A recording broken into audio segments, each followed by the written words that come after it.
BJP রাজ্য সভাপতি সুকান্ত মজুমদারের গ্রেফতারের দাবিতে মধ্যমগ্রাম থানায় লিখিত অভিযোগ দায়ের তৃণমূল ছাত্র পরিষদের।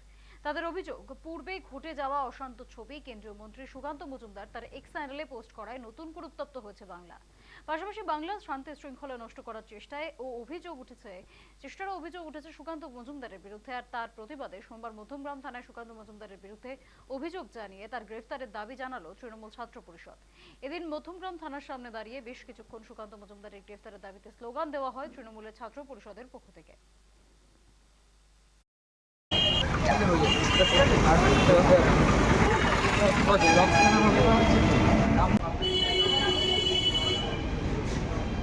যে বালুরঘাটের এমপি সুকান্ত মজুমদার, তিনি বর্তমানে আমাদের ভারতবর্ষের একজন কেন্দ্রীয় মন্ত্রী। তিনি যেভাবে তার নিজস্ব টুইটার হ্যান্ডেলে এবং বিজেপি নিজস্ব ফেসবুক পেজে, কালকে আপনারা দেখবেন, আপনারা দেখেছেন, হয়তো সারা বাংলার মানুষ দেখেছে, যেভাবে চক্রান্ত করছে, বাংলা একটা অশান্তি বাঁধানোর চেষ্টা করছে।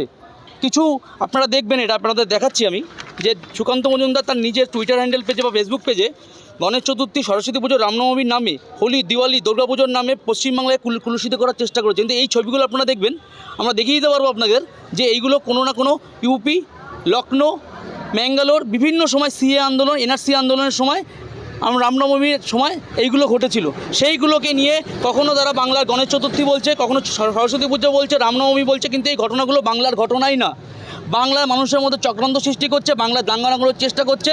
তাই আমরা একটা কথাই বলবো বাংলার হিন্দু, মুসলিম বিভিন্ন সম্প্রদায়ের মানুষের কাছে, এদের পায়ে পা ফেলবেন না, এদের কোনো চক্রান্তে আপনারা চক্রান্তিত হবেন না, কারণ এরা বাংলায় শুধুমাত্র দাঙ্গা লাগাতে চায়, বাংলাকে অশান্ত করতে চায়।